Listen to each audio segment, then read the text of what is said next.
हाय।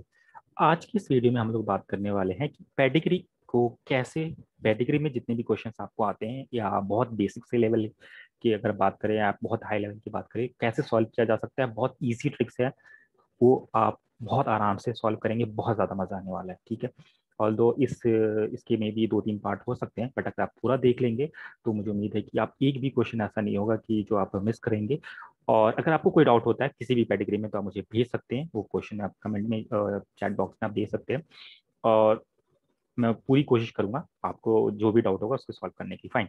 तो शुरू करते हैं कि आज के कैटेगरी ट्रिक्स को लेकर के। तो इसको शुरू करने से पहले देखते हैं कि सबसे पहला ट्रिक्स जो है कि सिंबल्स सिंबल्स से अगर हमें पता होगा तो ये हमें बहुत इजी होगा किसी भी चीज को समझने के लिए। ठीक है। तो अगर आप यहाँ देखें तो ये सिंबल्स जो है हमारे सामने पेडिग्री की, मेल को हम कैसे रिप्रेजेंट करते हैं स्क्वायर से, फीमेल को सर्कल से, और अफेक्टेड पर्सन को हम कलर कर देते हैं, शेड कर देते हैं।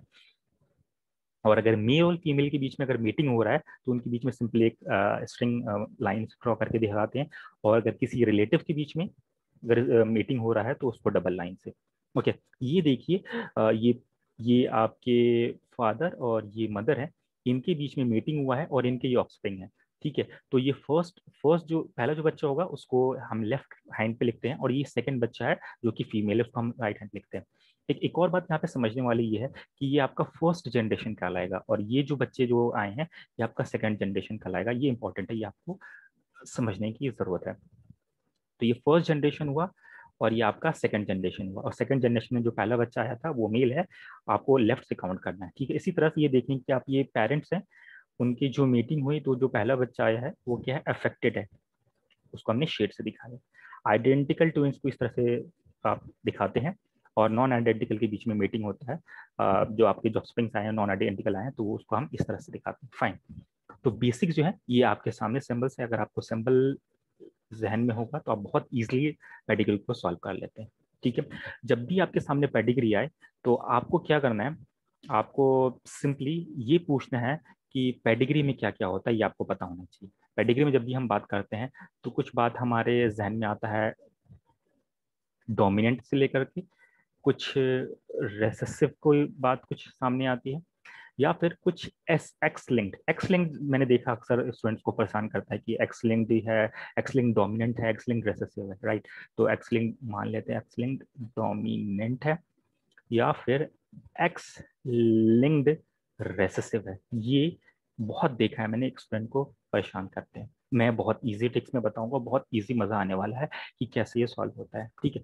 डोमिनेंट जहां अगर बात करते हैं, याद है डोमिनेंट अगर आप बहुत इजी देखो तो मम्मी पापा में दोनों में कौन डोमिनेंट है, ये आप ये इस तरह से डोमिनेंट वाली बात है।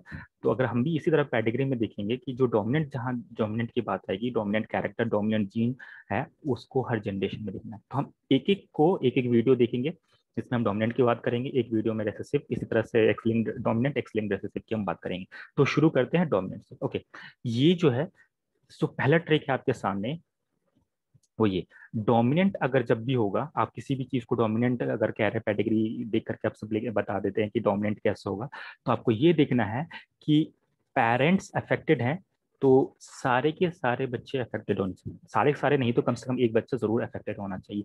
जैसे इस केस में अगर आप ये देखें कि ये पेरेंट्स अफेक्टेड है, कोई एक भी पेरेंट अफेक्टेड होता तो अगर उनका बच्चा अफेक्टेड है तो इसका मतलब ये डोमिनेंट है, डोमिनेंट है। ठीक है। अब जैसे इस केस में ये जो आपके सामने मेरे पेडिग्री है, इसको किसी एक भी एक पार्ट को ले लेते हैं। ठीक है। अगर मैं ये कहूँ कि ये डोमिनेंट कैटेगरी का आपका ये पेडिग्री है, बट अभी मैंने ये देखिए, मैंने एक बच्चे को इसको ये अफेक्टेड बना दिया, अफेक्टेड बना दिया मैंने, तो क्या आप ये अभी भी डोमिनेंट रहेगा? नहीं। क्यों? क्योंकि ये देखिए, ये मदर फादर, ये आपके नॉर्मल, ये आपके नॉर्मल। ठीक है, नॉर्मल है, बट ये एक बच्चा अफेक्टेड है। ठीक है। तो जैसे ही बच्चा ये अफेक्टेड निकल गया, इसका मतलब ये है कि ये अब डोमिनेंट नहीं कहलाएगा। ये बहुत बेसिक रूल है, बहुत बेसिक रूल है। जैसे इस केस में देख लीजिए, यहाँ पे मदर फादर अफेक्टेड है। ठीक है। और इनके बच्चे कौन है, ये पहला बच्चा है, ये दूसरा बच्चा है, ये तीसरा है, ये चौथा है, और ये पांचवा बच्चा है। तो इनमें से कोई एक बच्चा भी अफेक्टेड है, इसका मतलब कि ये डोमिनेंट है। तो यहाँ देखते हैं, ये बच्चा अफेक्टेड है, अफेक्टेड है, अफेक्टेड है। अब बात करते हैं अगले जनरेशन की। अगले जनरेशन में ये देखिए, ये मदर फादर हैं ये आपके अफेक्टेड है इनमें से एक, तो इनके जितने भी बच्चे होंगे इनमें से किसी एक को अफेक्टेड होना पड़ेगा डोमिनेंट कहलाने के लिए, ठीक है। तो ये देखिए नॉर्मल है, ये अफेक्टेड है, ये आपका ये तो बाहर का है, ये अफेक्टेड है, ठीक है। अब ये देखिए एक अफेक्टेड है एक नॉर्मल है, इनके बच्चे अफेक्टेड होने चाहिए। अगर ये अफेक्टेड नहीं होंगे तो ये पेडिग्री डोमिनेंट नहीं कहलाएगा, ठीक है। ये बिल्कुल बेसिक रूल है, ये आपको याद रखना है। आपको सिर्फ एक जनरेशन नहीं देखना, आपको जब पेडिग्री दिया जाएगा, बहुत लंबा पेडिग्री क्यों ना दे दे, आपको पूरा ये फर्स्ट जनरेशन है, ये सेकंड जनरेशन है, ये थर्ड जनरेशन है, और ये वाला जो फोर्थ जनरेशन है, तो आपको हर जनरेशन देखना है कि कहीं भी स्किप नहीं होना चाहिए, कहीं भी स्किप नहीं होना चाहिए। अगर पेरेंट अफेक्टेड है तो उनका किस कोई एक बच्चा जरूर से अफेक्टेड होना चाहिए, ये बहुत बेसिक सा शर्त है डोमिनेंट पेडिग्री को कहने के लिए, ठीक है। तो जैसे इस केस में देखिए ये अफेक्टेड है, पेरेंट में से कोई एक अफेक्टेड है बट बच्चा भी अफेक्टेड है, तो ये बिल्कुल ठीक है। बट अगर आप पेडिग्री को पूरा एक साथ देखते हैं, ठीक है, तो एक साथ में अगर आप ये वाला देखेंगे, ये पेडिग्री आपका अफेक्टेड है बट बच्चा नॉर्मल है, तो ये आपका डोमिनेंट पेडिग्री नहीं होगा, डोमिनेंट नहीं होगा। ये आपको याद रखना है, ऑटोसोमल डोमिनेंट या एक्स लिंक्ड डोमिनेंट वो बात की बात आती है, ये डोमिनेंट नहीं होगा, ठीक है। ये बहुत इजी से आप एलिमिनेट कर सकते हैं, ठीक है।